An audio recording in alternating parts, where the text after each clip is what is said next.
Wellington had built his empire from nothing. At 42 years old, he stood at the helm of Wellington Technologies, a company worth billions that had revolutionized cloud computing infrastructure. His days were filled with board meetings, international conference calls, and decisions that affected thousands of employees across 6 continents. Success had come at a price, though. His marriage to Victoria had crumbled 3 years ago, leaving him with sole custody of their 3 children, 10-year-old Emma, 8-year-old Jacob, and 5-year-old Lily. Victoria had chosen her art career in Paris over her family, visiting only twice a year with expensive gifts that could never replace her presence. The Wellington mansion sat on 5 acres in the most exclusive neighborhood of Seattle. Its modern glass and steel architecture was featured in design magazines, but inside, it felt more like a museum than a home. Knew this. He saw it in his children's eyes when they walked through the grand foyer with its 20-foot ceilings and abstract sculptures that cost more than most people's houses. They tiptoed around the white furniture, afraid to leave fingerprints on surfaces that the cleaning crew polished daily. The house was perfect, sterile, and utterly devoid of warmth. Had gone through 7 nannies in 2 years. Each one came with impeccable credentials, recommendations from elite families, and education from prestigious institutions. The first one, a stern British woman named Mrs., had lasted 4 months before Emma had locked herself in her room, refusing to come out until the woman left. She had been too strict, treating the children like little soldiers who needed to be whipped into shape. The second nanny, a young woman from Sweden, had been too distracted by her phone and her boyfriend to notice when Jacob had wandered out to the pool unsupervised, had fired her on the spot. The others had followed in quick succession, each failing for different reasons. Too cold, too permissive, too focused on impressing rather than caring for his children, too eager to change everything about their routine, too unwilling to adapt.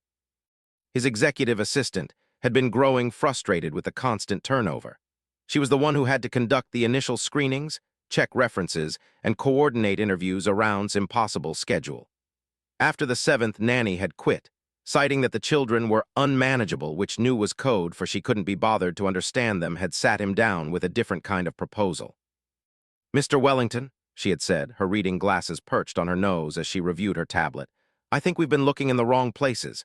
These high-end nanny agencies are sending us people who are more concerned with their resumes than actually connecting with Emma, Jacob, and Lily. I'd like to suggest someone different. Her name is Grace. She's Nigerian, 53 years old, and she's been working as a housekeeper for the family for the past 8 years. Their youngest just went to college, and they're downsizing. Mrs. told me that Grace practically raised their 4 children and that they consider her family." Had been skeptical, a housekeeper. He needed someone with expertise, someone who understood child psychology and development, had anticipated his objections. She has raised 6 children of her own back in Nigeria, all of whom she put through university by working multiple jobs. She's been sending money home for 20 years. Mrs. says she has never met anyone with more patience, wisdom, or love to give. And sir, with all due respect, maybe that's what your children need right now. Not another nanny with a degree in early childhood education who treats them like a thesis project. They need someone who will actually care about them. The interview with Grace had been unlike any other.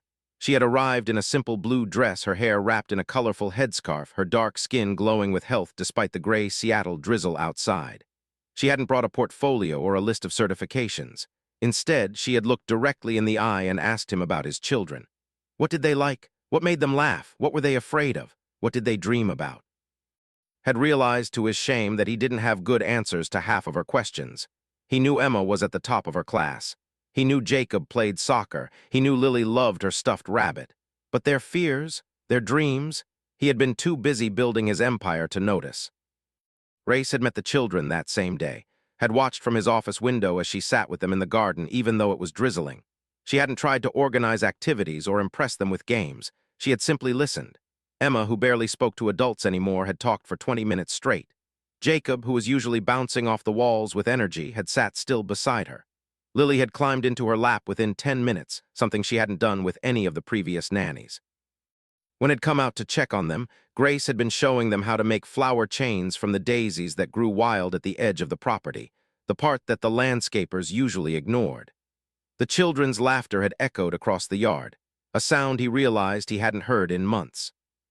He had hired her immediately, though he made it clear she would have additional responsibilities beyond just watching the children. Grace had simply nodded, that calm smile on her face that seemed to radiate peace. "Mr. Wellington," she had said in her rich, accented voice, "children need many things, but most of all they need to feel safe and loved. If you give me the chance, I will help them feel both." It wasn't a promise made lightly, could tell. It was a statement of her life's purpose. That had been 6 months ago, and the transformation in the Wellington household had been nothing short of miraculous. Emma, who had been withdrawn and angry, was smiling again. She brought her homework to the kitchen table now instead of hiding in her room. Jacob's teacher had called to say his behavior had improved dramatically and his grades were climbing. Lily no longer had nightmares 3 times a week. The house felt different too. There were crayon drawings on the refrigerator, shoes by the back door. The sound of singing drifting from the kitchen. Grace had turned the cold mansion into something that resembled a home. Noticed other changes too. The children ate breakfast now, actual breakfast, not just grabbing a granola bar on the way out the door. Grace cooked traditional Nigerian dishes alongside American favorites, and the kids devoured everything.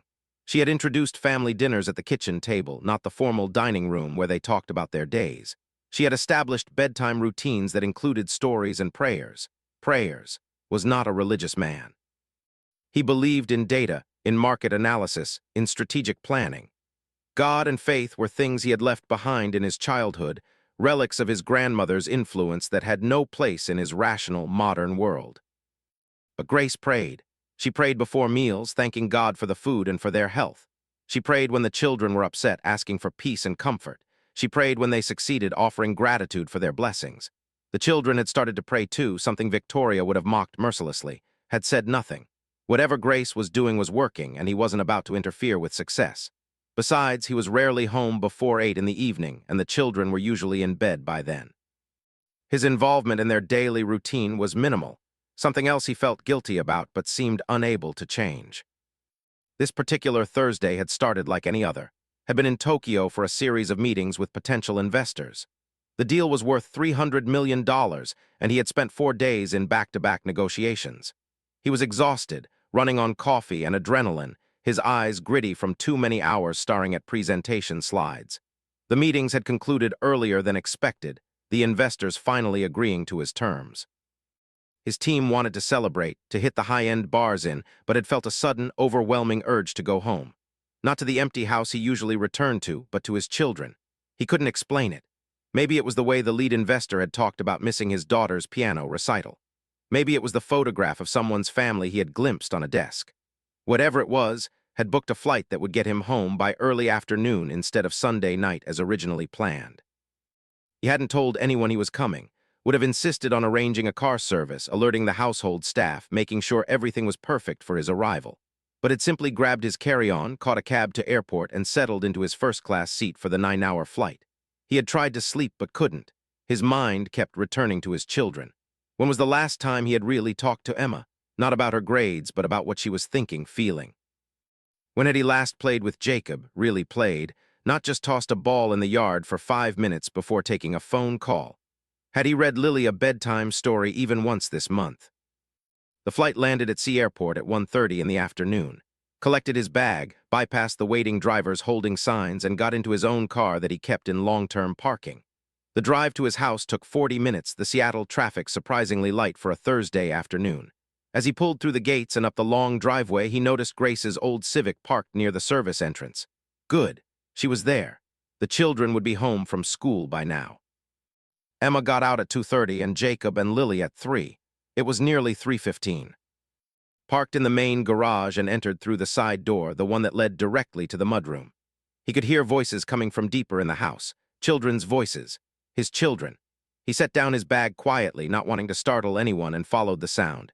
It was coming from the family room, the one space in the house that Grace had been given permission to rearrange. She had brought in comfortable couches, soft rugs, and lamps that gave warm light instead of the harsh overhead fixtures. They were now filled with children's books and board games. The walls had colorful artwork that the kids had made in school. As approached the doorway, he stopped. The scene before him made him freeze in place, his hand still on the doorframe. Grace was kneeling on the floor, her headscarf bright against the neutral tones of the room. Emma was kneeling beside her on the left, her hands clasped and her eyes closed. Jacob was on Grace's right in the same position. Lily was in front of Grace, the older woman's hands resting gently on the little girl's shoulders. They were praying. not the quick prayers before meals that had overheard in passing. This was different. Grace's voice was soft but clear, filled with emotion that made his throat tighten. Dear Heavenly Father, we come to you today with grateful hearts. Thank you for this family. Thank you for Emma, who is so smart and kind, who helps her brothers and sister even when she's tired. Lord, help her to know that she is valued not for what she achieves, but for who she is. Help her to feel the love that surrounds her. Emma's lips were moving slightly and saw tears on her cheeks. His daughter was crying. When had she started crying during the day? Why hadn't anyone told him? Grace continued, Thank you for Jacob, who has so much energy and life in him. Lord, help him to find good ways to use his strength and passion. Help him to be patient with himself as he learns and grows. Remind him that making mistakes is part of becoming who he's meant to be. Jacob's shoulders shook slightly. He was crying too, felt something crack inside his chest. Thank you for sweet Lily, Grace went on, her voice tender. Thank you for her beautiful heart and her trust. Lord, protect her innocence. Help her to always know that she is cherished. Give her courage when she is afraid and comfort when she is sad. Lily wasn't crying, but she was leaning back against Grace, her small body relaxed in a way had never seen. His youngest daughter looked peaceful, completely at ease. And Lord, Grace said, and her voice dropped lower, more intimate, we pray for their father. We thank you for the ways he provides for this family. We ask that you give him peace in his work and wisdom in his decisions. Help him to know that he is not alone in carrying the weight of this family. Bring him home safely to these children who love him so much. Help him to see what we see, that these three are gifts beyond any measure of success or wealth. Couldn't breathe, they were praying for him. Grace, who he paid to watch his children, and his 3 kids were praying for him while he was supposed to be halfway across the world. The weight of Grace's words hit him like a physical force. These children loved him. Did they? He was never there. He missed soccer games and school plays and parent-teacher conferences. He signed permission slips without reading them and approved through. What had he done to deserve their love? We also pray for their mother, Grace added quietly and stiffened. We ask that you soften her heart and help her to remember the treasures she left behind. If it is your will, bring healing to this broken family. And if it is not, give these children the strength to understand that their worth is not determined by who stays or who leaves. You are the father to the fatherless and the defender of the lonely. Be present in this home. All 3 children said Amen together, their voices small but sincere. Grace hugged each of them, kissing their foreheads. Now, she said in her normal, cheerful tone, who wants to help me make coconut cookies? The mood shifted instantly. Jacob jumped up, excited. Emma wiped her eyes and smiled. Lily clapped her hands. They hadn't seen yet. He was standing in the shadow of the hallway, completely still. He should announce himself. He should walk in and greet them. But he couldn't move. His mind was reeling. His children were hurting in ways he hadn't understood. They needed more than he was giving them. They needed more than expensive toys and a mansion and a trust fund that would make them millionaires when they turned 25. They needed him. And in his absence, Grace had been giving them something he hadn't even known they were missing. Faith. Hope. The assurance that someone was watching over them, caring about them, seeing them as more than just the offspring of a billionaire. Never thought of himself as a bad father. He provided everything. The best schools, the best health care, the best opportunities. But standing there watching his children laugh as they followed Grace toward the kitchen, he realized that everything wasn't enough. They didn't need everything. They needed someone to kneel with them and pray, someone to tell them they were loved not for their achievements but for simply existing, someone to wipe their tears and speak their worth over them. Grace had been doing all of that. And he had been too busy, too distracted, too focused on building his empire to notice. The realization was crushing. Wellington, who commanded boardrooms and negotiated billion-dollar deals, who had been on the cover of Forbes and Time magazine, who could analyze market trends and predict economic shifts with uncanny accuracy, had completely failed to see what was happening in his own home. He had hired Grace to watch his children and keep them safe. Instead, she had been healing them. She had been filling the gaps that both he and Victoria had left.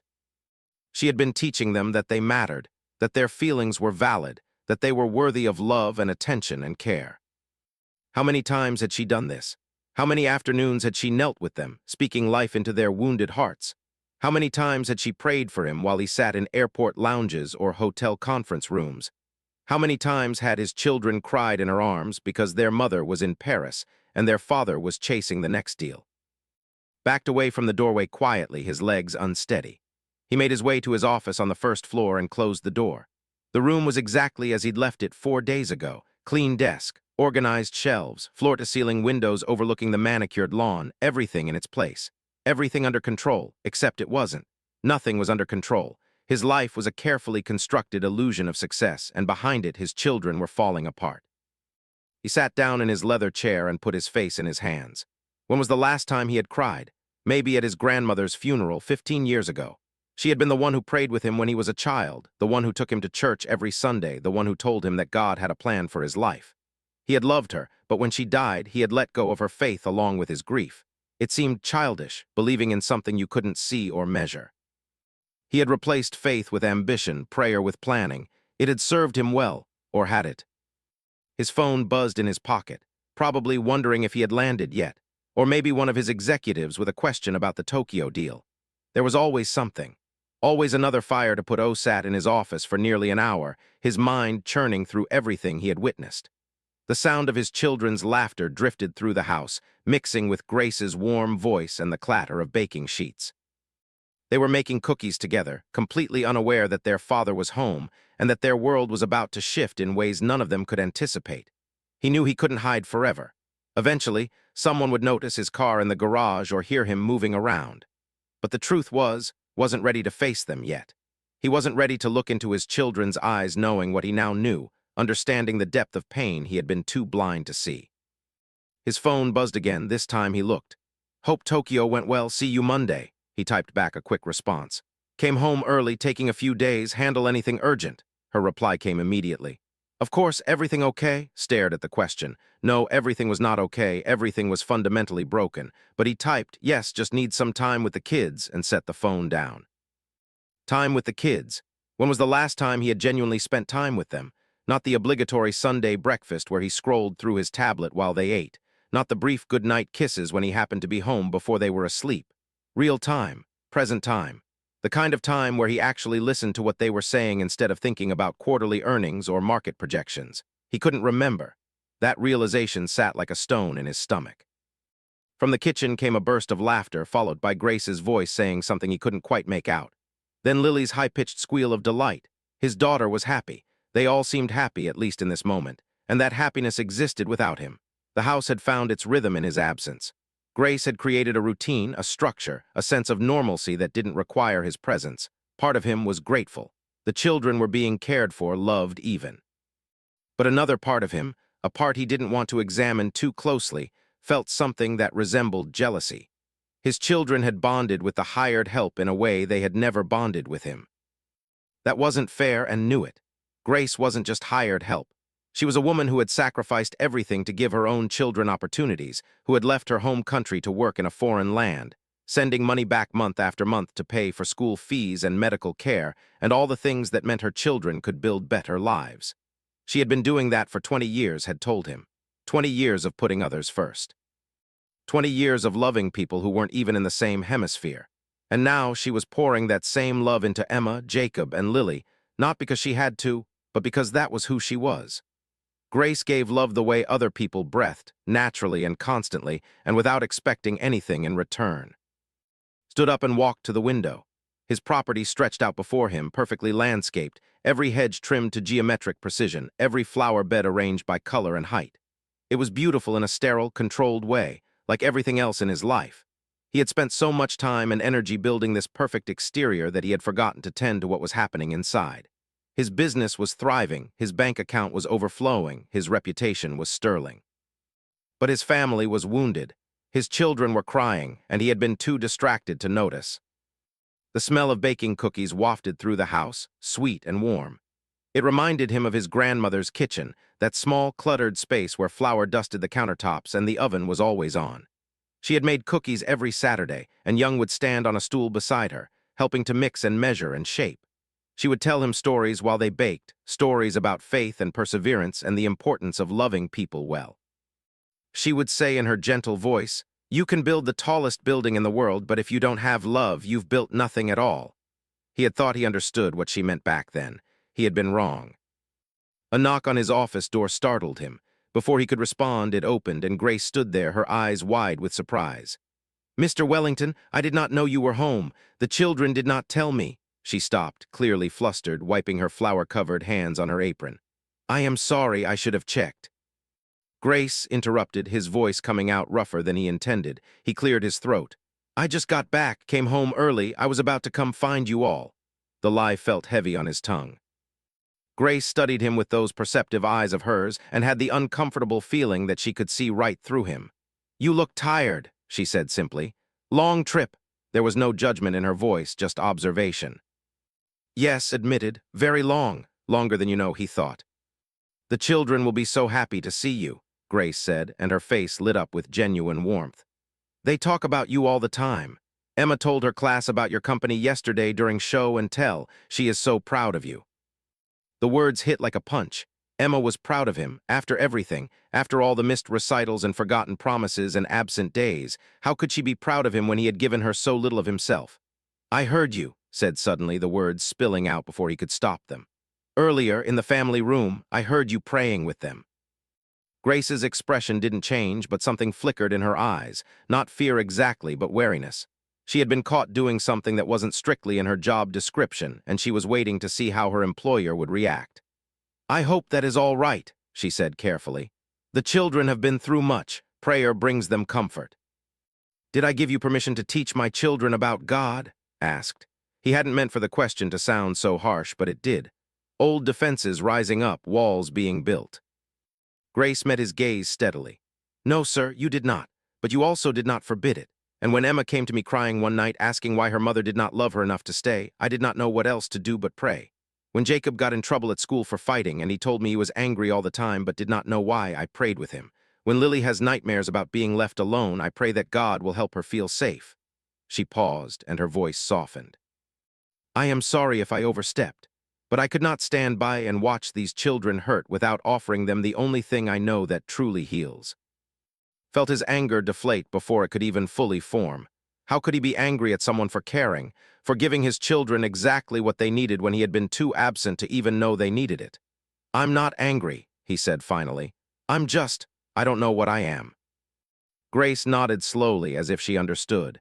Would you like some coffee? I just made a fresh pot, and the cookies will be ready in a few minutes. Perhaps you could surprise the children. The suggestion was gentle but heard the unspoken message. Stop hiding in your office and go be with your family. He nodded, following Grace out of the room and down the hallway toward the kitchen. With each step, his heart beat faster. Why was he nervous to see his own children? Because they would see him, really see him, and he wasn't sure what they would find. Would they see a father who loved them?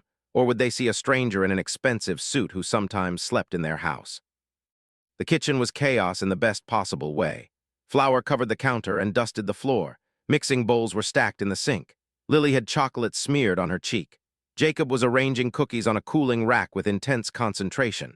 Emma was measuring ingredients for another batch, her tongue sticking out slightly as she focused. They were absorbed in their task, working together with an ease that spoke of practice and routine. This was their normal now. This was what happened every Thursday afternoon, while was in a conference room somewhere in the world. Look who came home early, Grace announced, and 3 heads swiveled toward the doorway. For a moment, nobody moved.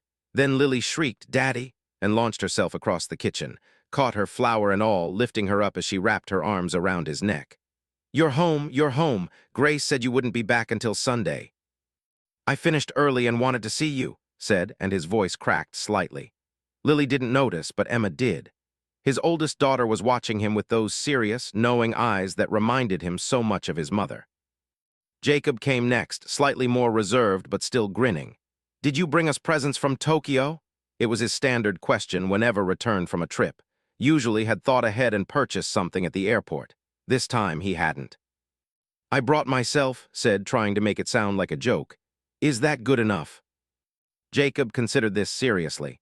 I guess so. You missed my soccer game on Tuesday. We won 4-2 and I scored 2 goals.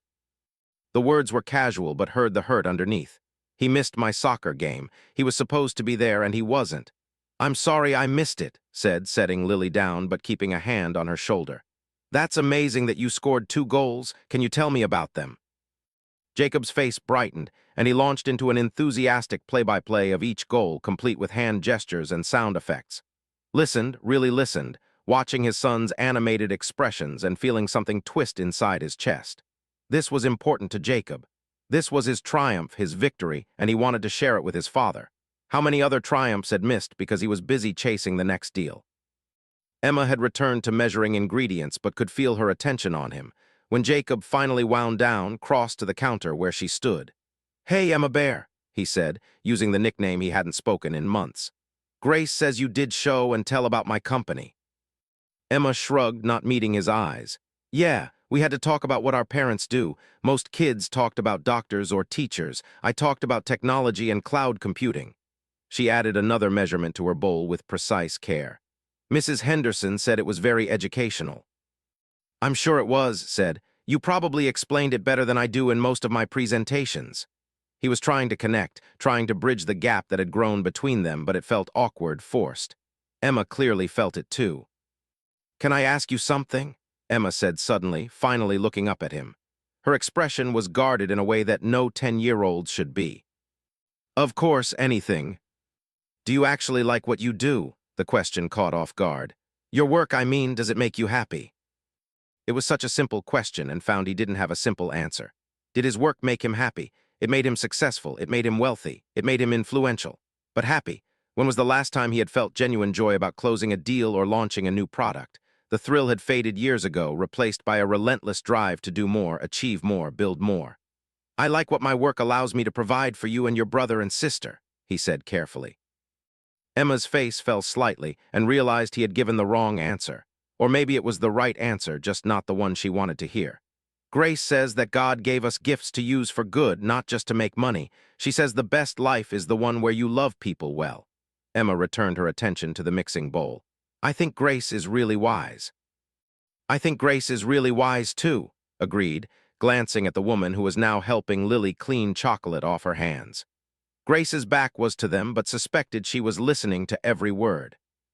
The timer on the oven beeped, and the kitchen erupted into activity again. Cookies were pulled out, new batches were put in, and somehow found himself sitting at the kitchen table with a glass of milk and 3 warm cookies in front of him. His children surrounded him, chattering about their day, their plans for the weekend, the upcoming school play that Emma had a part in. Grace moved around the kitchen, cleaning as she went, occasionally adding to the conversation but mostly letting the children have their father's attention. Ate his cookies slowly, savoring not just the taste but the moment. This was what he had been missing, not the grand gestures or the expensive outings. This. Sitting in a flour-dusted kitchen with his children, eating cookies that were slightly burned on the bottom, listening to Jacob describe every detail of his soccer goals again because he had forgotten hadn't actually been there to see them. Lily was on his lap now, content to simply be close to him. Emma was still reserved, still watching him with that careful expression, but she had pulled her chair a little closer to his. "Grace," said, and the woman turned from the sink where she was washing mixing bowls. "These cookies are incredible, best I've ever had." Grace smiled, a real smile that reached her eyes. "The children made them. I just supervised. They are good bakers, you're 3, very careful with the measurements, very patient with the mixing." "We can make them again on Saturday," Lily suggested, bouncing on his lap. "Daddy can help us next time." "I'd like that," said, and he meant it. The words felt strange in his mouth, this commitment to something so ordinary but also right. "What time do we start?" "After cartoons," Jacob informed him seriously. "Cartoons are from 8 to 9, and then we have breakfast, and then we can bake. That's our Saturday schedule." Our Saturday schedule. They had a schedule that he knew nothing about. They had routines and rituals and inside jokes that had developed in his absence. He was an outsider in his own family, and the knowledge burned. But it also gave him something he hadn't felt in a long time, purpose. Not the purpose of closing deals or expanding markets, the purpose of showing up, of being present, of learning who his children were and helping them become who they were meant to be. The afternoon melted into evening. Grace started dinner, something she called rice with chicken that filled the house with spices didn't recognize. The children did their homework at the kitchen table and found himself helping Jacob with math problems and listening to Emma practice her lines for the school play. Lily colored pictures, narrating elaborate stories about the figures she was drawing. It was normal, beautifully, wonderfully normal. And couldn't remember the last time he had experienced anything like it.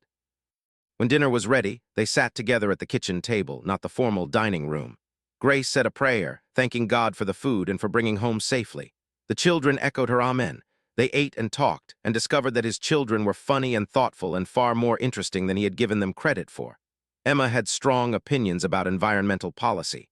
Jacob was worried about a friend at school whose parents were getting divorced. Lily had memorized an impressive amount of facts about butterflies. Who were these people? When had they developed such distinct personalities and perspectives? The answer was obvious and painful while he was gone. After dinner, Grace began cleaning up but stopped her. "I've got this," he said. "You've been working all day, take a break." Grace looked surprised but pleased. "Thank you, Mr. Wellington. I will go prepare the children's things for tomorrow then." She left the kitchen, herding the children toward their bedrooms to pick out clothes and pack backpacks. Stood at the sink, washing dishes by hand even though they had a state-of-the-art dishwasher. The warm water and repetitive motion were soothing. Through the window above the sink, he could see the sun setting over his perfectly manicured lawn. In the reflection of the glass, he could see himself, a man in expensive clothes, standing in a kitchen that cost more than most people's houses, washing dishes and wondering how his life had gotten so off track. His phone buzzed. Again. It had been going off periodically all afternoon, a constant stream of emails and messages and updates that usually demanded his immediate attention. He had been ignoring them. The world had kept spinning without his input. The company had not collapsed. His executives were handling things and was standing at a kitchen sink, elbow-deep in soapy water, feeling more grounded than he had in years. "Mr. Wellington?" Grace's voice came from behind him. He turned to find her standing in the doorway, that gentle, knowing expression on her face. "The children are ready for bed. They would like you to say good night." "Of course," dried his hands and followed her upstairs. The children's bedrooms were on the second floor, connected by a shared playroom. Emma's room was neat and organized, her bookshelf alphabetized, her desk clear except for a single lamp and her current reading book. Jacob's room was chaos, sports equipment and toys scattered across every surface despite the numerous bins Grace had clearly installed to contain the mess. Lily's room was soft and pink, stuffed animals arranged on every available space, her small bed piled with pillows and blankets. Went to Emma first. She was already in bed, a book open on her lap. He sat on the edge of her bed, and for a moment neither of them spoke. "I'm sorry," finally said, "for not being here more, for missing things, for not knowing about your show and tell until after it happened." Emma studied him with those old eyes. "Grace says everyone does their best with what they know. She says we shouldn't judge people for not being perfect because nobody is." "Grace is right," agreed. "But I could be doing better. I want to do better, starting now." "Does that mean you'll come to my play?" Emma asked, and the hope in her voice nearly broke him. "It's next Friday at 7. "I'll be there," promised. "Front row, I promise." Emma nodded, and some of the guardedness left her expression. "Okay, that would be nice." She hesitated, then added, "I'm glad you're home, Dad. The house is different when you're here. Better." Kissed her forehead, something he hadn't done in far too long. "I'm glad I'm home too. Good night, Emma Bear." Jacob was next. He was already half asleep, but he woke up enough to tell about the soccer game one more time, making sure his father understood the exact angle of each shot. Listened patiently, tucked the blankets around his son, and whispered, "I'm proud of you, not just for the goals, but for working hard and being a good teammate." Jacob mumbled something that might have been thank you, or might have been already asleep, smiled and turned off the light. Lily was waiting for him, sitting up in bed with her stuffed rabbit. "Daddy, will you pray with me?" she asked. "Grace always prays with me before bed, but since you're home, can you?" Froze, pray, he didn't know how anymore. The words felt foreign, disconnected from who he had become, but Lily was looking at him with such trust, such expectation. "I'm not very good at praying anymore," he admitted. "That's okay," Lily said. "Grace says God doesn't care about fancy words. He just cares about us talking to him, like a friend." Like a friend, knelt beside Lily's bed, something twisting in his chest. His 5-year-old daughter had more faith than he did, more wisdom in her tiny body than he had accumulated in 4 decades. "Okay," he said quietly. "Let's pray." Lily clasped her hands and closed her eyes, did the same. The silence stretched out and had no idea what to say. Finally, words came, awkward and uncertain. "God, thank you for Lily. Thank you for her kind heart and her beautiful spirit. Please watch over her tonight and always. Help her to feel safe and loved. Amen." "Amen," Lily echoed. She threw her arms around his neck and hugged him tight. "I love you, Daddy." "I love you too, sweetheart, so much." Held her for a long moment, breathing in the scent of her strawberry shampoo, feeling her small heart beating against his chest. This was what mattered, not the deals or the moan found Grace in the kitchen finishing the last of the cleaning. The counters gleamed, the floor was spotless, and the dishwasher hummed quietly in the background. She looked up when he entered, her expression open but cautious. "The children are settled?" she asked. "Yes," said. He pulled out a chair and sat at the kitchen table, suddenly exhausted. Not the physical tiredness that came from jet lag and long flights, but something deeper. An emotional weariness that came from finally acknowledging how much he had been avoiding. "Grace, can we talk?" She nodded, drying her hands on a towel before sitting across from him. She folded her hands on the table, waiting patiently. Grace was always patient.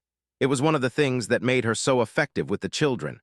She never rushed, never pushed, never demanded immediate responses to difficult questions. "What you've done for my children," began, then stopped. How did he put this into words? "I didn't realize how much they were struggling. I thought they were fine.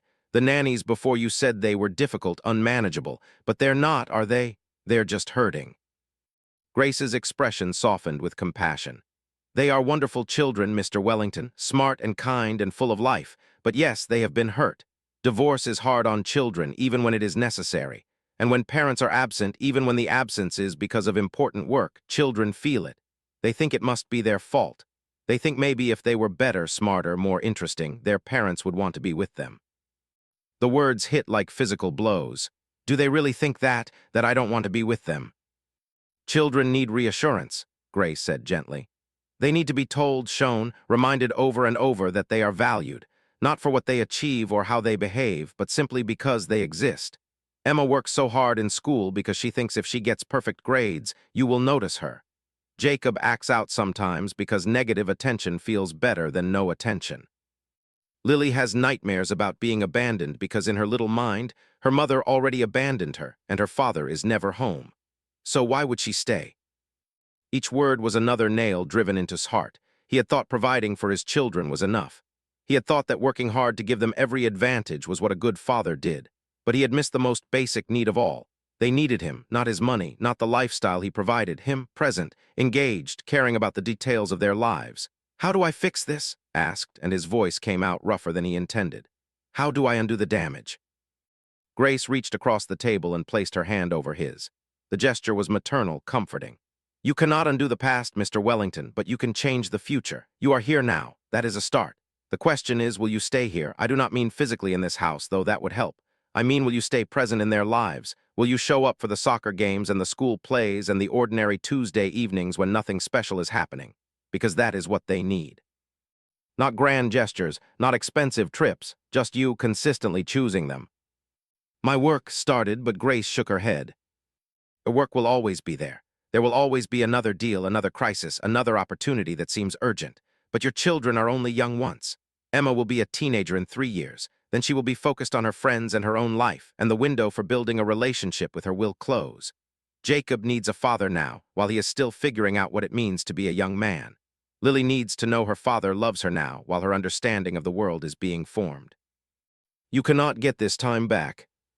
Knew she was right. He had spent his entire adult life operating under the assumption that sacrifice now would lead to rewards later. Work hard now, spend time with the family later. Build the company now, enjoy the fruits later. But later kept getting pushed back and his children were growing up in the meantime. "I don't know if I can change," he admitted. "My whole life is my work. I've built everything around it. I don't know how to be a different kind of man." "Then learn," Grace said simply. "You learned how to build a company. You learned how to negotiate and manage and lead. You can learn how to be present. It is not complicated, Mr. Wellington. Show up. Listen, put down the phone, make them the priority. Children are not foolish. They know when someone truly cares about them and when someone is just going through the motions." They sat in silence for a moment. Outside, the last light was fading from the sky. The house was quiet except for the hum of appliances and the distant sound of a car passing on the road beyond the gate. "Can I ask you something?" said. "Why do you pray with them? I'm not criticizing," he added quickly. "I just want to understand, what difference does it make?" Grace considered the question carefully. "Prayer changes things, Mr. Wellington, but more than that, prayer teaches children that they are not alone. It teaches them that there is someone who sees them, knows them, loves them perfectly. When Emma is lying in bed worrying about whether she is good enough, prayer reminds her that God says she is precious. When Jacob is angry and does not understand why, prayer gives him a safe place to express those feelings." When Lily is afraid, prayer reminds her that she is protected. Faith gives children an anchor that cannot be moved by circumstances. I used to believe that, said quietly.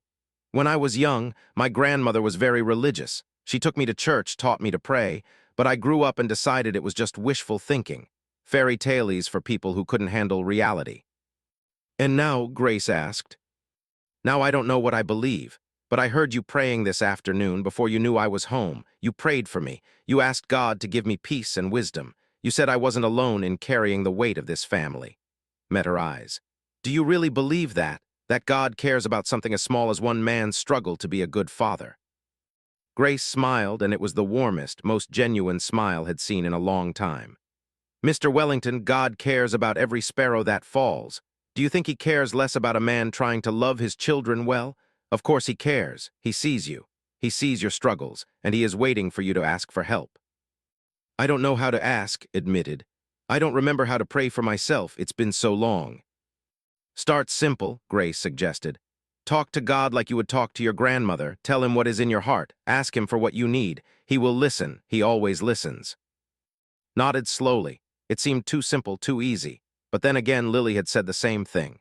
God doesn't care about fancy words. Just talk to him like a friend. Maybe they were both right. Maybe he had been overthinking something that was meant to be natural and uncomplicated. Thank you, Grace, he said. For everything, for taking care of my children, for loving them when I was too busy to notice they needed love, for praying for me even when I didn't deserve it. Everyone deserves prayer, Grace said firmly. And you are a good man, Mr. Wellington. You work hard, you provide well, you just lost your way for a little while, but you are finding your way back. I can see it. They talked for another hour. Grace told him stories about the children, little moments he had missed. The time Emma had written a poem about her family and cried because she couldn't think of anything to write about her father except that he worked a lot. The time Jacob had won a reading award at school and asked if Mr. Wellington could come to the assembly, then pretended he didn't care when couldn't make it. The time Lily had drawn a picture of their family and included everyone except herself because she said she wasn't sure if she belonged. Each story was a mirror held up to his face, showing him the consequences of his choices. But Grace also shared the good things, how Emma had started smiling more in the past few months, how Jacob's grades had improved because he finally had someone who sat with him during homework and believed he could do it, how Lily's nightmares had decreased dramatically. Grace had been healing his children one day at a time, one prayer at a time, one moment of genuine attention at a time. She had been showing them what love looked like in action, and was grateful and ashamed in equal measure. When Grace finally left for the night, heading to her small apartment across town, wandered through the quiet house. Everything was in order. Toys were put away. Backpacks were lined up by the door for tomorrow. The kitchen was spotless. Grace had created systems and routines that made the household run smoothly, but more than that, she had created an atmosphere of peace. The house didn't feel like a museum anymore. It felt lived in, loved in.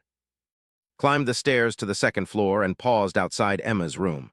Her door was cracked open, and he could see her sleeping peacefully, her books still on the nightstand.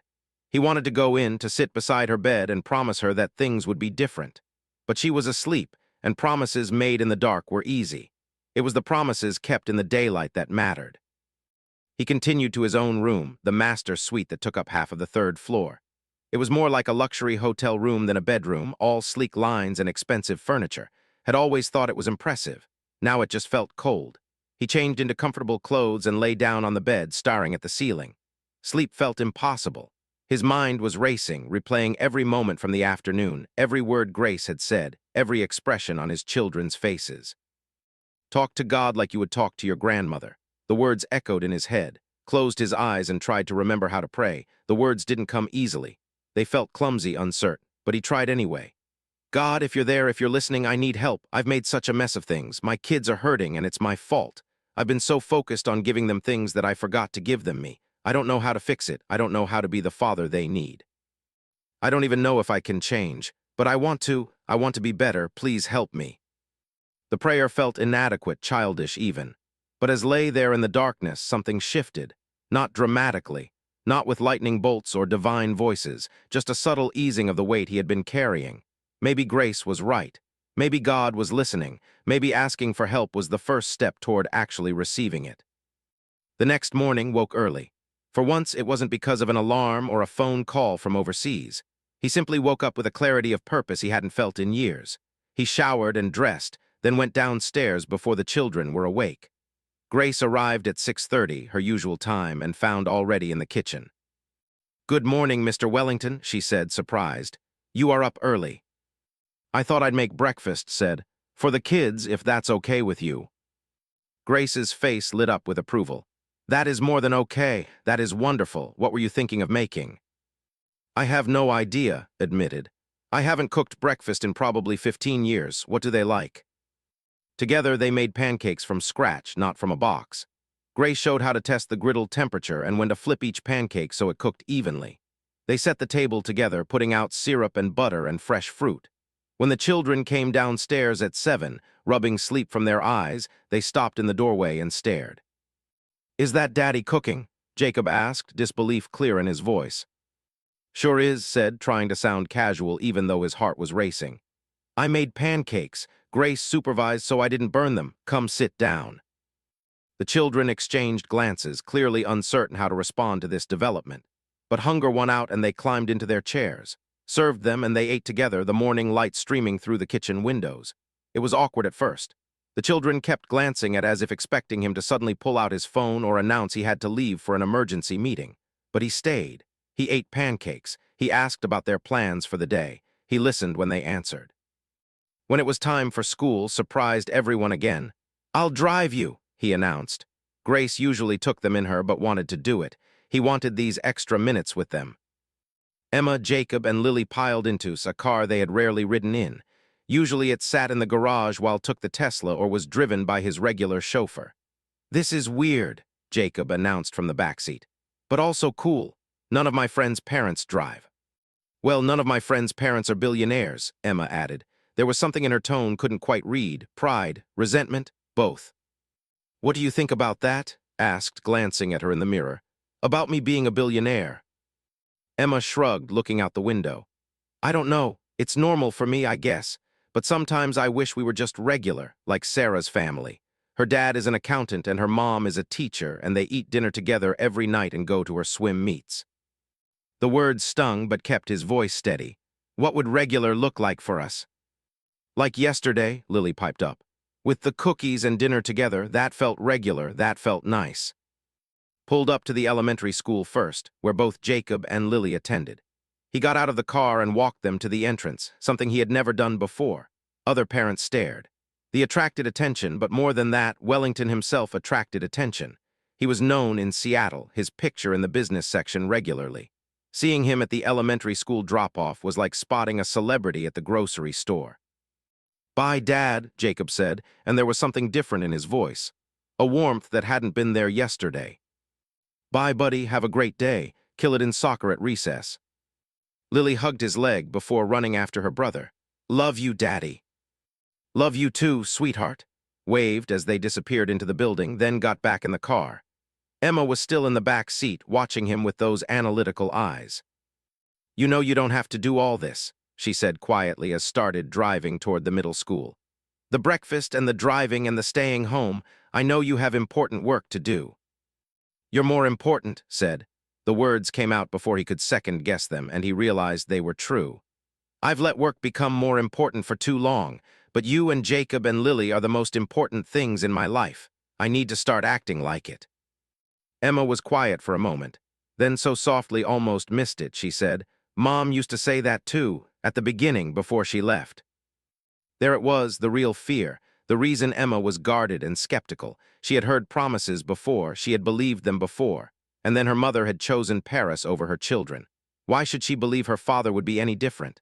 "I know," said, "and I understand why you're protecting yourself. You think I'm going to let you down too." "Aren't you?" Emma asked, and there was such raw vulnerability in the question that had to pull over. They were 2 blocks from her school, but this conversation couldn't wait. He turned in his seat to look at his daughter directly. "Emma, I can't promise I'll be perfect. I'm going to mess up. There will be times when I have to travel for work or when I get distracted by something that seems urgent. But I promise you this, I will keep trying. I will show up. I will not give up on you or your brother or your sister. You are not too difficult or too much or too anything. You are exactly who you're supposed to be, and I love you. I'm sorry it's taken me this long to figure out how to show that." Emma's eyes filled with tears. I just want you to want to be with us, not because you have to, but because you actually want to. I do want to be with you, said, and his own voice was thick with emotion. I didn't realize how much I wanted it until yesterday, but I'm here now and I'm not going anywhere. Emma wiped at her eyes with the back of her hand. Okay, she said. Okay, but Dad, the play is next Friday at 7. Please don't forget. I won't forget, promised. I'll be there, front row. I'll probably embarrass you by clapping too loud. A small smile tugged at Emma's lips. That would actually be okay. She grabbed her backpack and opened the door. Thanks for the ride, and for breakfast, it was good. Yeah, felt ridiculously pleased by the compliment. Yeah, Grace's are better, but yours were pretty good for a first try. Emma's smile widened, and for just a moment saw his little girl again, the one who used to think her daddy could do anything. He watched her walk into the school building, her shoulders straight, her backpack decorated with pins and patches. She looked back once and waved. Waved back, then sat in his car for a long moment, processing everything. This was hard, harder than any business negotiation he had ever conducted. Because in business, you could predict outcomes, analyze data, create strategies. With children, especially wounded children, you just had to show up consistently and hope that eventually trust would rebuild.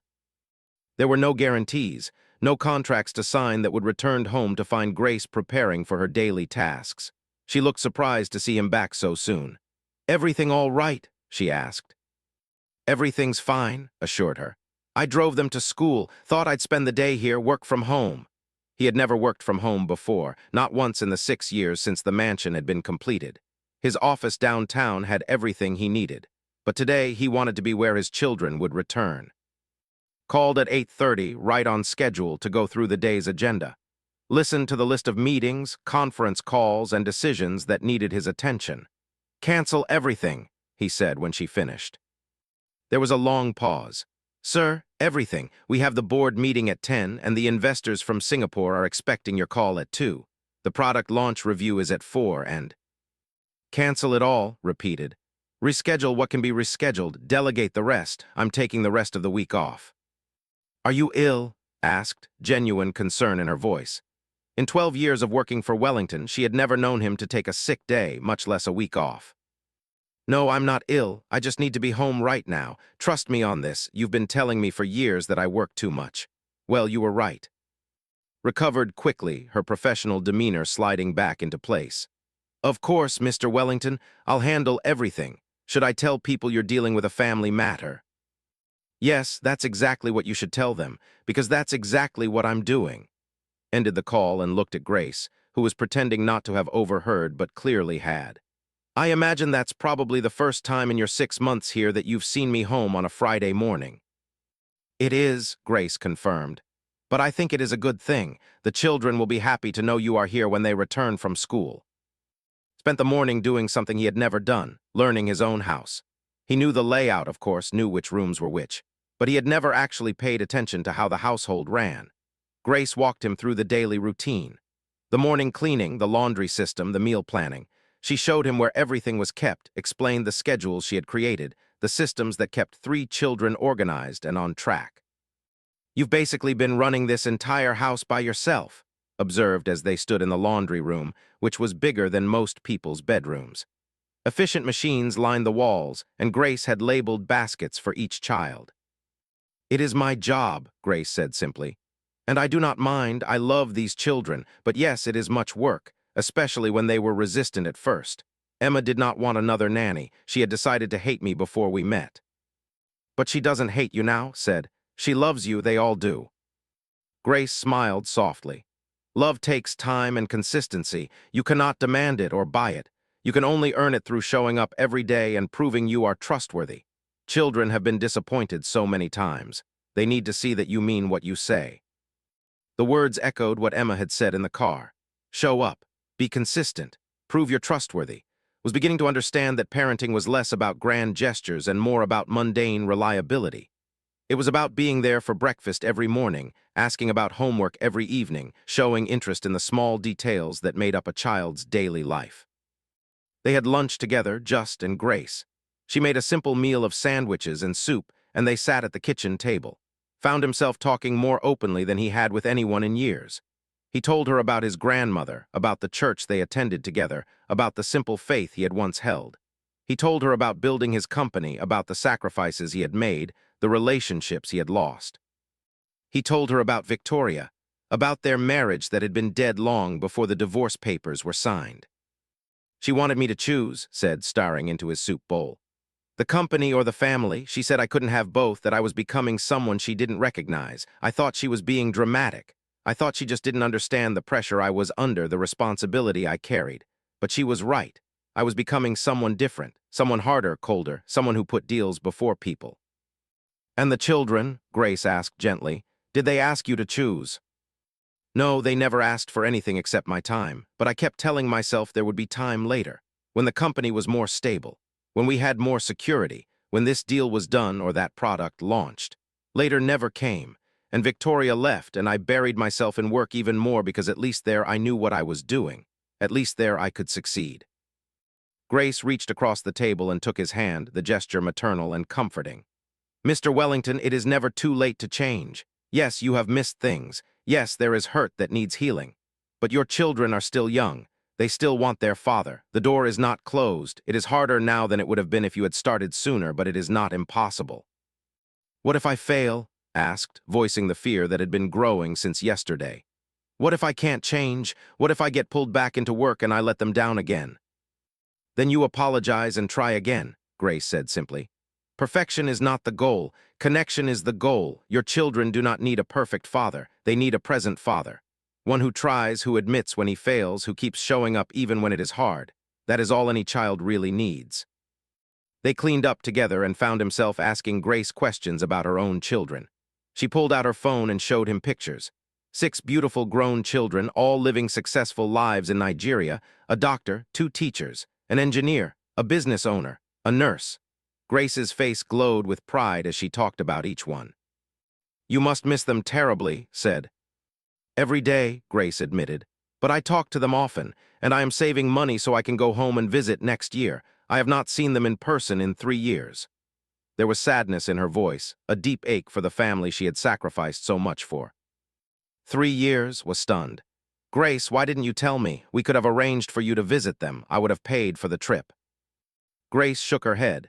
You already pay me generously, Mr. Wellington. I chose this life.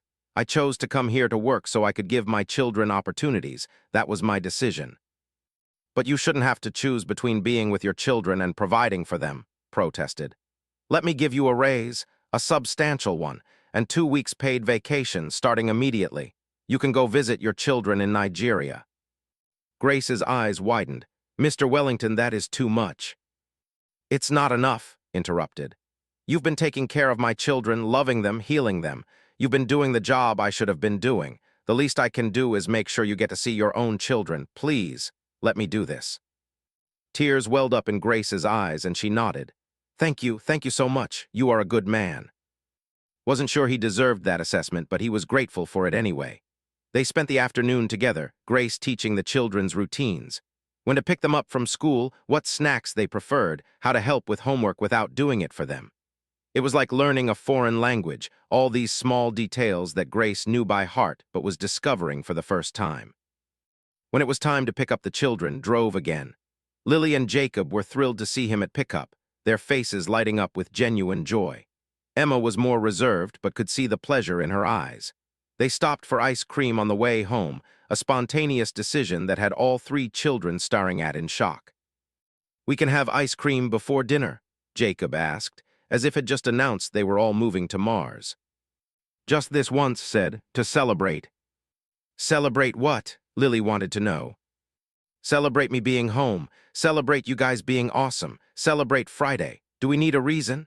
Paid for their cones and led them to a table outside the shop. The afternoon was warm, unusual for Seattle, and families filled the outdoor seating area. They ate their ice cream and talked, asked about their days, actually listening to the answers. He learned that Jacob had a math test on Monday and was worried about it. He learned that Emma was nervous about her role in the play because she had the most lines. He learned that Lily had made a new friend named Sophie who had just moved from California. These were small things, ordinary things, but too they felt monumental. He was learning his children, really learning them. When they got home, Grace had dinner ready but insisted on helping. Together, they set the table and served the food. The children kept exchanging glances, clearly trying to figure out what was happening. Their father was home on a Friday evening. He had driven them to school, taken them for ice cream, and was now having dinner with them. It was unprecedented, and they didn't quite know how to react. After dinner, suggested a family game night. Like Monopoly or something, he proposed, and the children erupted in enthusiasm. They pulled out games didn't even know they owned and settled in the family room. Grace excused herself, saying they should have time as a family, but insisted she stay. "You're part of this family," he said. "Please stay." So Grace stayed, and they played board games until past the children's bedtime. They laughed and argued over rules and teased each other. Lily fell asleep on the couch halfway through the second game, curled up against side. Jacob won at Uno by a landslide, crowing about his victory. Emma smiled more than had seen in months, her guard slowly lowering. When it was finally time for bed, way later than usual, the children didn't complain. Tucked each one in, praying with Lily again, talking with Jacob about the math test, promising Emma he would help her practice her lines for the play tomorrow. As he was leaving Emma's room, she called out softly, "Dad." "Yeah, Emma Bear. This was a really good day, thank you." Felt his throat tighten. "It was a good day, let's have more of them, okay?" "Okay," Emma agreed, and she was smiling as she closed her eyes. Downstairs, Grace was finishing the cleaning, joined her drying dishes as she washed. They worked in comfortable silence for a while before Grace spoke. "The children are different tonight, lighter, happier. This is good for them." "It's good for me too," admitted. "I didn't realize how much I was missing, all these moments, all these chances to just be with them. I've been so stupid." "Not stupid," Grace corrected gently. "Just lost. But you are finding your way back. That takes courage, Mr. Wellington. Many men never find their way back. They stay lost until their children are grown and gone, and then they wonder why there is no relationship. You are choosing differently. That matters." That night, alone in his room again, prayed. It came easier this time, the words flowing more naturally. He thanked God for his children, for Grace, for the second chance he was being given. He asked for strength to keep showing up, for wisdom to know how to connect with each of his children, for patience with himself as he learned. He prayed for Victoria, even though it was hard, asking that she would find whatever she was looking for in Paris. And he prayed for his business, that he would be able to find balance, that success and family didn't have to be mutually exclusive. The weekend was a revelation. Saturday morning kept his promise and helped the children bake cookies. His first batch burned, and Jacob declared them Dad's special charcoal cookies, but the second batch turned out perfectly. They made a mess of the kitchen, flour everywhere, chocolate chips scattered across the counter. Grace laughed at the chaos but didn't interfere, letting figure it out. In the afternoon, went to Jacob's soccer game. He sat on the bleachers with other parents, cheering embarrassingly loud when Jacob made a great play. His son looked up into the stands periodically, checking to make sure was still there, still watching. Each time their eyes met, Jacob's face would light up. Sunday they went to church. Hadn't set foot in a church in over a decade, but Grace mentioned she was going and the children wanted to join her. So went too. The service was simple, nothing like the formal, stuffy services he remembered from childhood. The music was contemporary, the message was practical, and found himself actually listening. The pastor talked about prodigal sons, about people who wandered far from home but always had a place to return to. About fathers who waited with open arms, ready to forgive and restore. When they stood for the closing prayer, found himself with tears on his face. He wasn't even sure why he was crying. Relief, maybe, or grief for the years he had wasted, or gratitude that it wasn't too late. Grace stood beside him, and when she noticed his tears, she simply took his hand and squeezed it. No judgment, no questions, just solidarity. After church, they went out for lunch, all 5 of them crammed into a booth at a local diner. The food was nothing fancy, just burgers and fries, but it was perfect. They talked and laughed, and probably saw just another family having Sunday lunch. They had no idea they were watching a family being rebuilt, piece by piece, moment by moment. Monday morning came too soon, had to return to work eventually. His company couldn't run without him indefinitely, despite what he might want to believe. But he made a decision. He would go into the office, but he would leave by 4. He would be home for dinner. He would be present for bedtime. He would make his children the priority, and the company would have to adapt.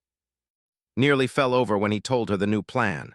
"You want to leave at 4 every day," she repeated, as if she had misheard. "Every day," confirmed.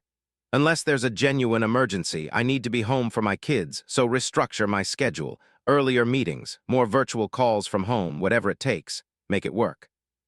Yes, sir, said, and there was approval in her voice. I think this is good, Mr. Wellington. You've needed this for a long time. The first week of the new routine was hard. Felt pulled in 1,000 directions. Work kept trying to creep back into its dominant position. There were crises that seemed urgent, deals that seemed critical. But each time was tempted to stay late or bring work home. He thought about his children, about Emma's careful hope that he would actually show up to her play, about Jacob checking the bleachers to make sure his father was still watching, about Lily's peaceful face when they prayed together. True to his word was in the front row for Emma's play that Friday. He sat between Grace and Lily, with Jacob on Grace's other side. When Emma walked onto the stage, his heart swelled with pride. She was good, really good, natural and confident in a way that surprised him. When had his daughter become so talented? How had he not known this about her? At the end of the play, stood and clapped louder than anyone else in the auditorium. Emma took her bow, and her eyes found him in the crowd. The smile that spread across her face was worth every sacrifice would ever have to make. After the show, he bought her flowers from the lobby, and she carried them like they were the most precious thing in the world. You were incredible, told her as they walked to the car. Emma, I had no idea you could act like that. You were the best one up there. Really? Emma asked, and she sounded younger than her 10 years. You're not just saying that. I'm not just saying that. You have real talent. Have you thought about doing more theater? Emma shrugged, trying to play it cool, but could see how much his praise meant to her. Maybe. There's a summer program at the community theater, but it's expensive, and I didn't think. You're doing it, interrupted. If you want to, you're absolutely doing it, whatever it costs. This is important. Your passion is important.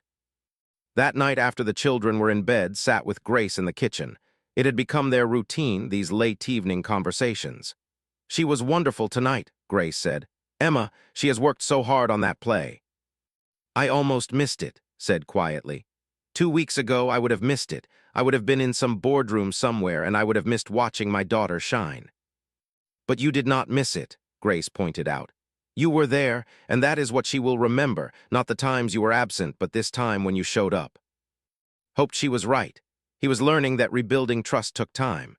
Emma was warming to him, but there were still moments when she pulled back, when the old wariness crept into her eyes. Jacob was more forgiving, quick to accept presence and move forward.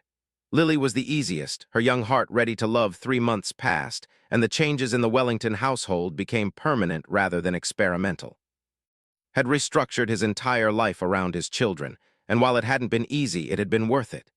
He still ran his company, still made the major decisions, still commanded respect in boardrooms around the world. But he did it all in fewer hours, with clearer boundaries, and with a perspective that work was what he did, not who he was. The biggest surprise had been how much his business had thrived under the new arrangement. Forced to be more efficient with his time, had delegated more effectively. His executives had stepped up, proving they were more capable than he had given them credit for. The company hadn't collapsed without his constant presence. In fact, several of his vice presidents had told him the new structure was better, that having clearer direction and less micromanagement was actually improving productivity. But more than the business success was witnessing transformation in his children. Emma had blossomed. Her guarded expressions had been replaced with genuine smiles. She talked to him now, really talked, sharing her thoughts and dreams and fears. She had enrolled in the summer theater program and was already being considered for lead roles. Her teachers had commented on how much more confident she seemed, how she was participating more in class and taking on leadership roles in group projects. Jacob's behavioral issues had virtually disappeared. With consistent attention and clear expectations, he was thriving. His grades had improved dramatically. He had made the all-star soccer team, but more than the external achievements, Jacob was happier. The anger that had simmered beneath the surface was gone, replaced by the natural energy and enthusiasm of a healthy 8-year-old boy. He still had his moments, still got in trouble occasionally, but had learned that was normal. Kids made mistakes. They tested boundaries. The key was to address the behavior with love and consistency, not to take it personally or to abandon them when they struggled. Lily's transformation was perhaps the most dramatic. Her nightmares had stopped completely. She no longer clung to with the desperate fear that he would disappear. Instead, she had developed a healthy confidence, secure in the knowledge that her father loved her and would be there when she needed him. She had started dance classes and spent hours twirling around the house in her leotard, performing elaborate ballets for anyone who would watch. Watch them all, applauding enthusiastically, making her feel like the most talented dancer in the world. The house felt different too. It was messier now, lived in. There were sports equipment by the door and art projects on the refrigerator. The formal living room had been converted into a family space with comfortable furniture and a TV for movie nights. The dining room table actually got used, not just for special occasions, but for regular family dinners. Grace had worked her magic, but had contributed too. He had made the house a home by being present in it, by allowing it to be imperfect, by choosing connection over presentation. Grace herself had changed. She was lighter, less burdened, had increased her salary by 40% and given her 4 weeks of paid vacation. She had gone to Nigeria for 2 weeks and returned with stories and pictures and a renewed energy. She spoke to her children via video call twice a week now, on upgraded internet that could handle the international bandwidth. He had also helped her oldest son, the doctor, apply for a visa to visit. Had connections, and he used them to bring Grace's family to her, even if just for a short time. But the biggest change was in himself. He had rediscovered the faith of his childhood. It hadn't happened all at once. There had been no dramatic conversion experience, no moment where everything suddenly made sense. Instead, it had been gradual. Sunday mornings at church with his family, evening prayers with his children, quiet conversations with Grace about her unwavering belief in a God who loved and redeemed and restored. Slowly, the walls had built around his heart had come down, and he had allowed himself to believe again. Not in a distant, impersonal force, but in a God who cared about the details, who saw when a billionaire knelt beside his 5-year-old daughter and prayed, who celebrated when a father chose his children over his company. Had started attending a men's group at the church, something he never would have imagined doing before. But he had discovered that vulnerability was not weakness. Sharing his struggles with other fathers, hearing their stories, learning from their mistakes and successes, had given him tools and perspective he never would have gained alone. These men, from all different backgrounds and professions, had become friends.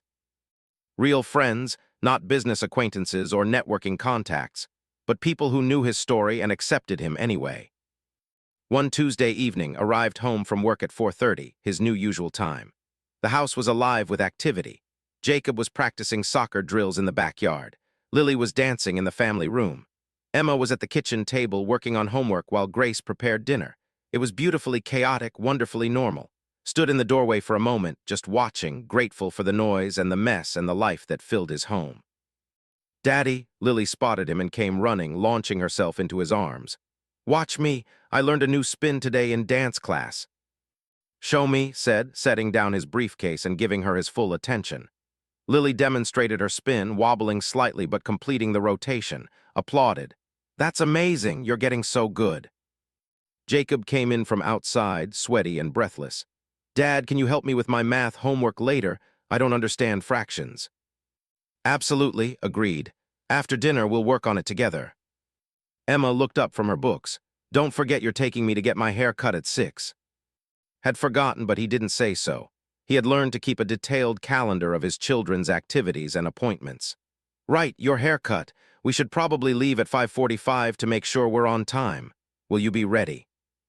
"I'll be ready," Emma confirmed, and she smiled at him. Not the guarded smile of 3 months ago, but an open, trusting smile that said she believed he would follow through. Grace caught his eye from the stove and nodded approvingly. These small interactions, these ordinary moments, were the building blocks of family, not the expensive vacations or the extravagant gifts, though those had their place, but the daily showing up, the remembering of haircuts and helping with homework and watching dance moves. This was love in action. At dinner, they went around the table sharing their highs and lows of the day, a tradition Grace had started. Lily's high was her new spin.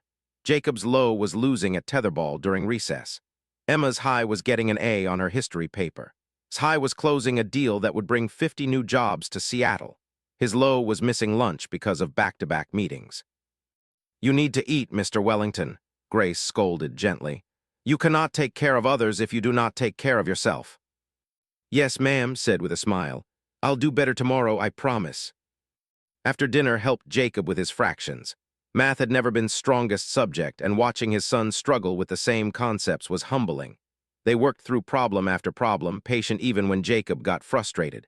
It's okay to find this hard, told his son. Math is hard, but you can do hard things. I believe in you. Jacob looked at him with such gratitude that's heart squeezed. How many times had his son needed to hear those words? How many times had been too busy to say them? Thanks, Dad, Jacob said quietly.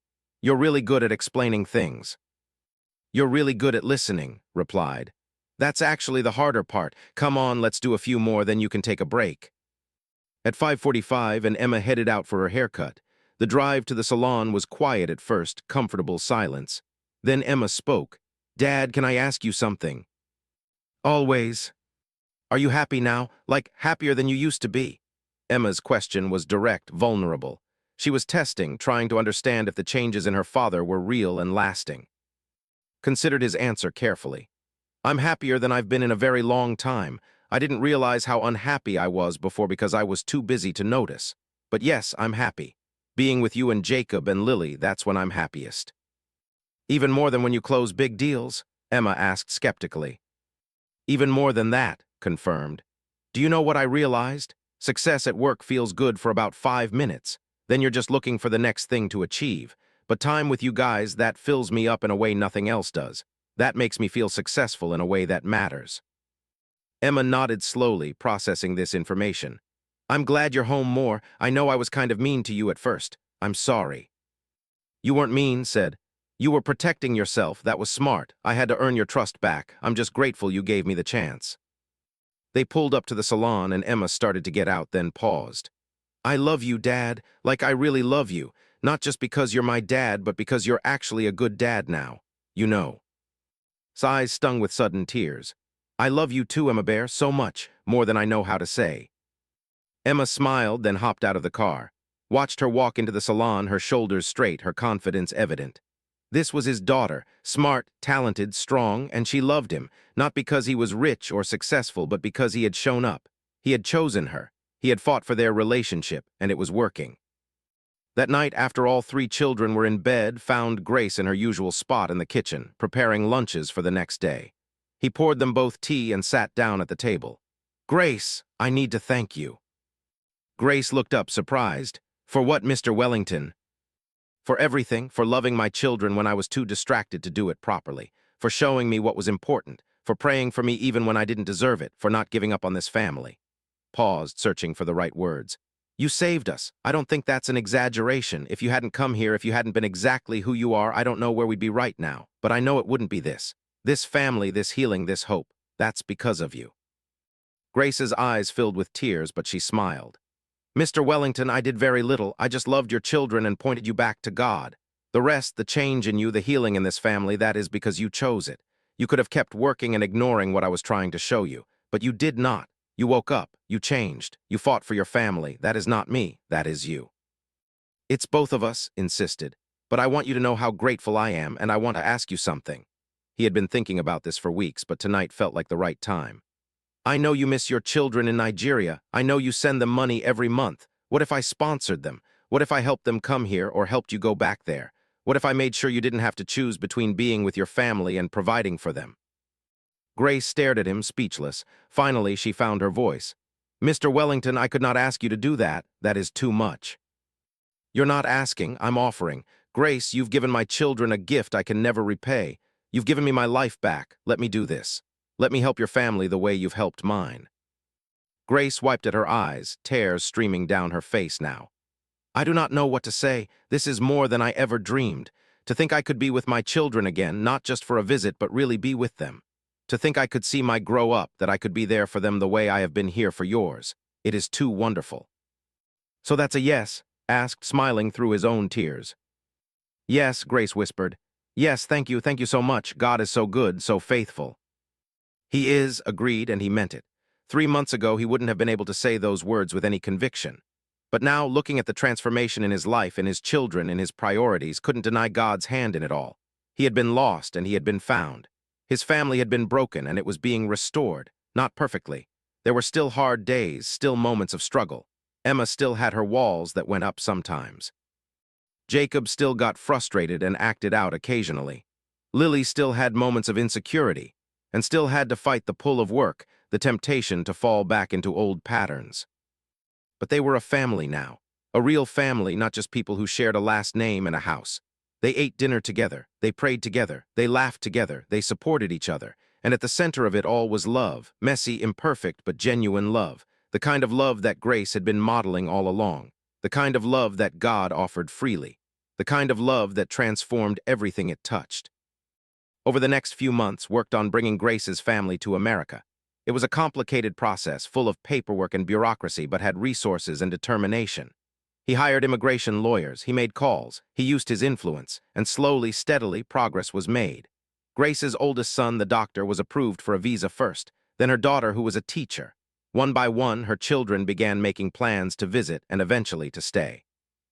Grace was overwhelmed with gratitude and joy. She had spent 20 years sacrificing for her children, and now she was being given the gift of proximity to them. "I never thought this would be possible," she told one evening. "I thought I would work here until I was too old, then go home to retire. I never imagined I could have both, my work and my family together." "You deserve this," said simply. "You deserve to be with the people you love, we all do." As Christmas approached, the Wellington household was transformed again, but this time with decorations and lights and the joy of the season. Emma, Jacob, and Lily helped pick out a tree, a real one that dropped needles on the floor and filled the house with the scent of pine. They decorated it together, all of them, even Grace. Hung lights on the outside of the house, something he had never done before. The mansion, usually so pristine and cold, looked warm and welcoming. On Christmas morning, the children woke early and rushed downstairs to find presents under the tree. Had been thoughtful with his gifts this year, choosing things that reflected who his children actually were rather than what he thought they should want. Theater books for Emma, new soccer gear for Jacob, ballet shoes and tutus for Lily.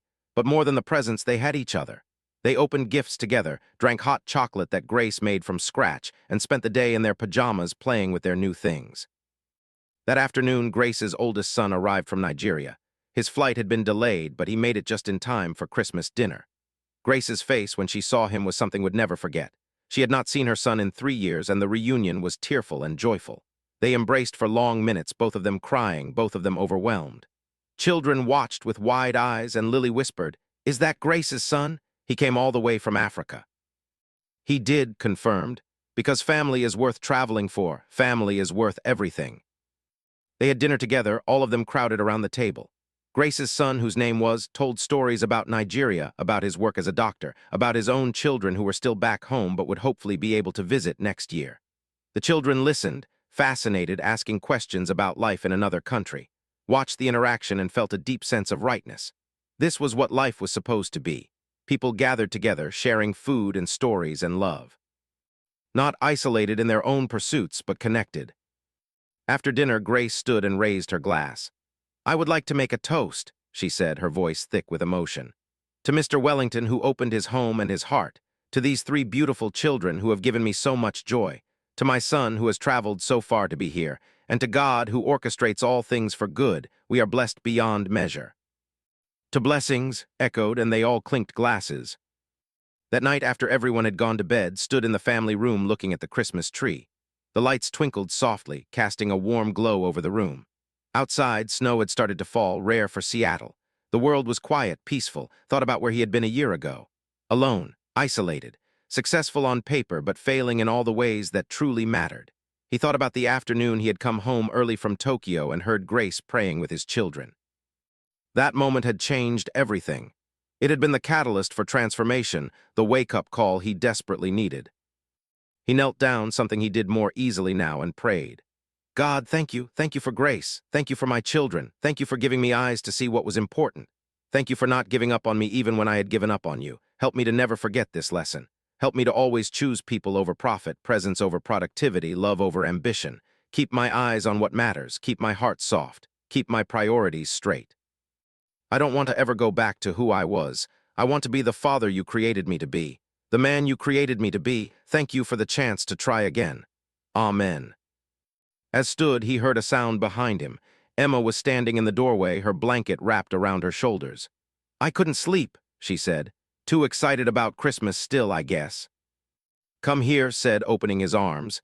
Emma crossed the room and let him hug her. They stood there together, looking at the tree. "Can I tell you something?" asked. "Sure." "A year ago, I would have spent Christmas in a hotel somewhere working. I would have sent you guys expensive presents and called to say Merry Christmas, and I would have told myself I was doing what I needed to do. But I would have been lying to myself. The truth is, I was afraid. Afraid of what? Emma asked, looking up at him. Afraid of being close to you guys, afraid that I wouldn't know how to be a good dad, afraid that I had already messed everything up so badly that it couldn't be fixed. So I hid in work. Work was easier, work made sense. I could succeed at work. Paused, choosing his words carefully. But then I heard Grace praying with you guys, and I realized I was missing everything. I was missing your lives. And if I didn't change, I was going to wake up one day and you'd all be grown and gone, and I would have nothing but money and regrets. I'm glad you changed, Emma said quietly. This has been the best year, even better than before Mom left, because you're actually here now, you know us now. I'm glad I changed too, agreed. And Emma, I'm going to keep changing. I'm not perfect. I'm going to mess up sometimes, but I promise you I'm never going back to who I was. You and Jacob and Lily are my priority now, always. Emma hugged him. I know, I believe you. They stood there together in the soft light of the Christmas tree, father and daughter, healing and healed. Outside, the snow continued to fall, blanketing the world in white. Inside, the Wellington house was warm and full of love. Grace's words from that first prayer echoed in his mind. These three are gifts beyond any measure of success or wealth. She had been absolutely right. His children were the greatest gifts he had ever received. And finally, after too many years of being blind, could see that truth clearly. The next morning woke to the sound of laughter coming from downstairs. He got up and found all three children in the kitchen with Grace and making breakfast together. Pancakes, bacon, eggs, the whole spread. They were working as a team, each person with their assigned task, chattering happily. Stood in the doorway watching them, his heart full. Grace noticed him first. Good morning, Mr. Wellington. Come join us. We are making a feast. Joined them, rolling up his sleeves and jumping in to help. As he flipped pancakes and listened to his children's excited chatter about their new Christmas presents, he realized something profound. Success wasn't measured in dollars or deals or recognition. Success was measured in moments like this, in laughter echoing through a kitchen, in children who felt safe and loved, in second chances taken and transformation embraced. He had been so wrong about so many things for so long. But thank God, it hadn't been too late to change. The billionaire had come home unexpectedly and found his maid praying with his three kids. And in that frozen moment of realization, his entire life had shifted on its axis. He had seen himself clearly for the first time in years. He had seen what he was missing, what he was failing at, what he was risking. And he had made a choice, not the easy choice, not the comfortable choice, but the right choice. He had chosen to be present. He had chosen to be a father. He had chosen love. And love, had learned, changed everything. It transformed cold houses into warm homes. It healed wounded hearts. It rebuilt broken relationships. It gave second chances and new beginnings. Love, given freely and consistently, was the most powerful force in the world, more powerful than wealth, more powerful than success, more powerful than anything had ever built or achieved. Grace had known that all along. She had been modeling it every day in every interaction, in every prayer. And finally, had learned it too. As they sat down to eat breakfast together, looked around the table at the faces he loved. Grace, who had saved his family, who had traveled across the world to be with his mother. Emma, who was learning to trust again. Jacob, who was thriving under attention and love. Lily, who no longer had nightmares because she felt secure. This was his real wealth. This was his true success, not the billions in the bank or the company that bore his name. These people, these relationships, this love. Bowed his head, and without being asked, everyone else did too. It had become their ritual prayer before meals. God said, his voice steady and sure, thank you for this food. Thank you for this family. Thank you for Grace and for the way she has transformed our lives. Thank you for his safe arrival. Thank you for Emma, Jacob, and Lily for their forgiveness and their love. Thank you for second chances and new beginnings. Help us to never take these blessings for granted. Help us to always choose love. Amen. A chorus of amens echoed around the table. Then they ate and laughed and planned their day together. Outside, the snow continued to fall, covering everything in pristine white. Inside, the Wellington family was warm and whole and together. And Wellington, billionaire businessman and once absent father, smiled, because he had finally figured out what truly mattered, and he was never letting it go again. Reservation. But all of them needed consistency. They needed to know this wasn't temporary, that wasn't going to disappear back into his work the moment things got comfortably success. Just day after day of choosing presence over absence, connection over convenience or the recognition. His daughter's arms around his neck, his son's excited recounting of his goals, his eldest daughter's careful hope that he might actually show up this time. This was everything, another decision to make, another meeting to attend. The world kept spinning, and Wellington kept running, faster and faster, building higher and higher. But what was he building it all for if his children were crying themselves through prayers in the family room?